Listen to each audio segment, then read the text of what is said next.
Hi, I'm Bethany Maddox-Sands and I'm here with Tennis Warehouse. We are at my home court here in Phoenix, Arizona, and today we are filming a little bit of my practice session.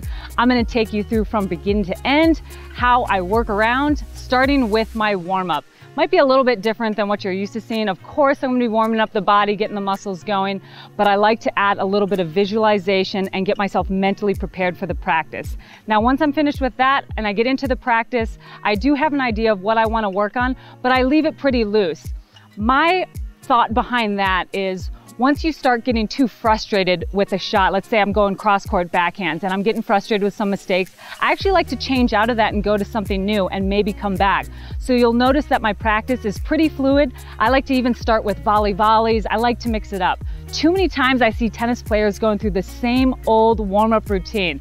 Mini tennis, back, cross-court, down the line, volleys, overhead, serves, returns, done. And I just don't like to get in that rhythm. I like to enjoy each practice as a new practice. There's always something I'm focusing, learning, and that's how I'm gonna approach this one. So follow along with me. At the end, I'm gonna show you a little bit of my cool down and we'll recap what I did.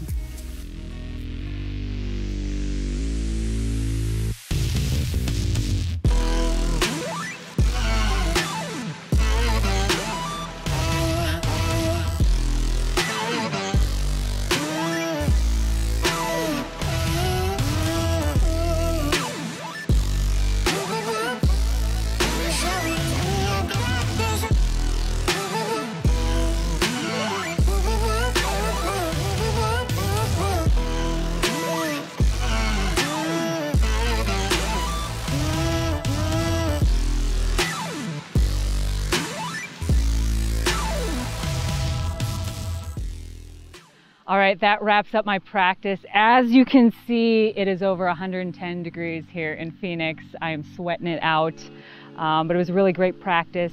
I'll just walk you through a couple things that I focused on. I'll start actually with my warm-up because I feel like it's transitioned the more I've played, the more experience I've gotten. Obviously, you're going through warming up the muscles and everything, but for me, it's really lining up my mental and emotional state with how I want to practice.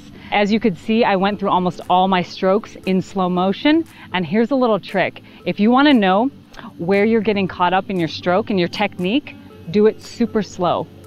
You start to see where your hitches are, and you start to see where some aches and pains come from. One thing I noticed was every once in a while I'd lean forward too much on my stroke, and I figured that out doing a slow motion stroke.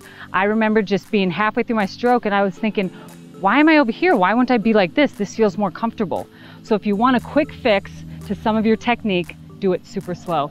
So I like to start out like that, feel my rhythm. I think a lot of tennis players like to come out and use their muscles. We use a lot of force and energy, and when you're going fast, you're using a lot of momentum, which is great. Obviously, we want power, we want speed, but if you really want to do it correctly and efficiently, think Roger Federer, it's useful to do it slow. So that's why I like to start my practices like that, really focused on the footwork and breathing. This is something I feel like I learned way too late in my career. Obviously, I grunt and I breathe out, exhale on contact.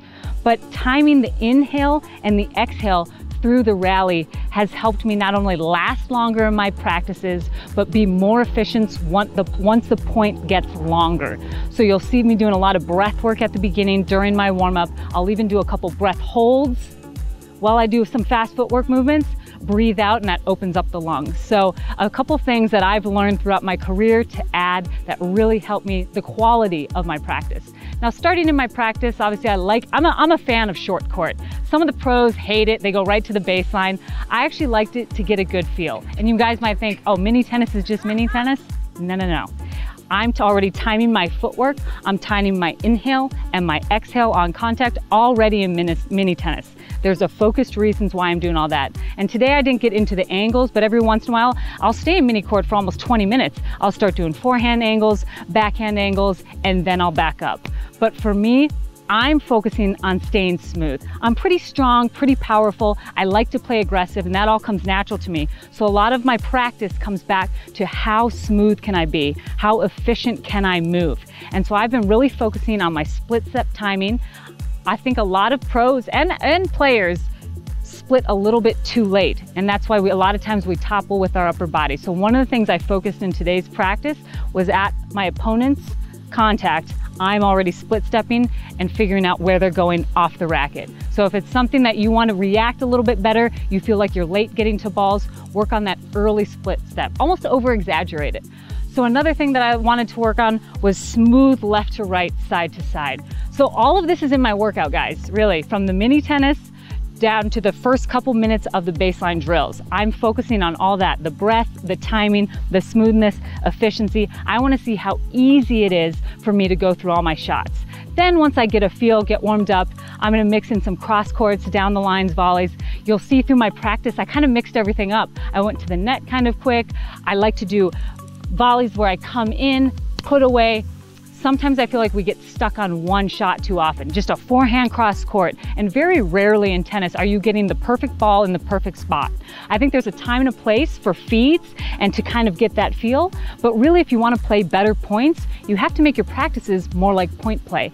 So I actually haven't been hitting a lot of serves this year because I've had a little bit of an injury. So the way I start back is really being smooth. I want to focus on the technique and the timing. I'm a server that brings my right foot up, and then I want to keep my chest up. A lot of times when we're trying to hit really fast, we start arming the ball and we start toppling over with our body. And again, when you're doing that really fast, it's easy. So that's why you'll notice during my practice, I played a couple cross-court points out where all I was doing was focusing on my serve rhythm.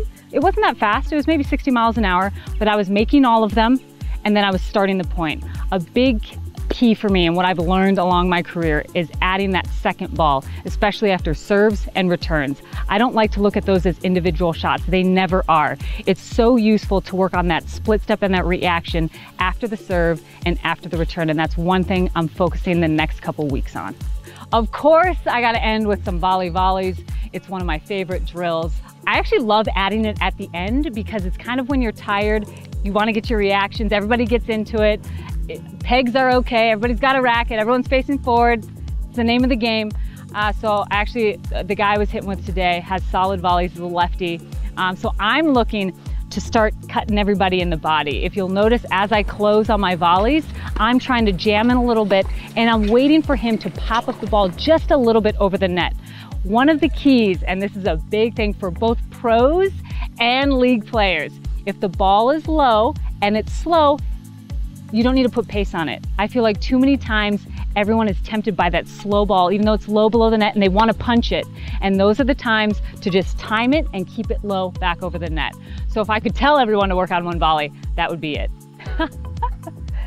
The cool down is very important, but I'm really not getting cool because it is now probably 1:15 out.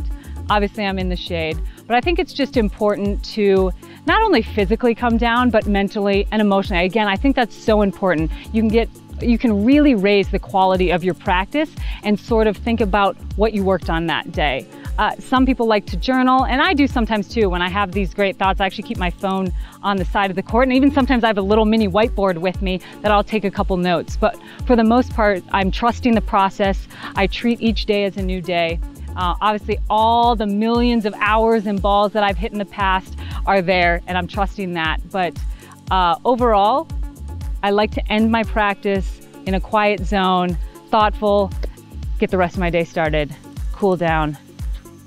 Not really. I gotta go shower. I'm dead. Be thoughtful after the practice. It will help you make those jumps. But thanks for tuning into my practice. For more videos like this, go to tenniswarehouse.com. And if you have any questions or comments for me, leave them below.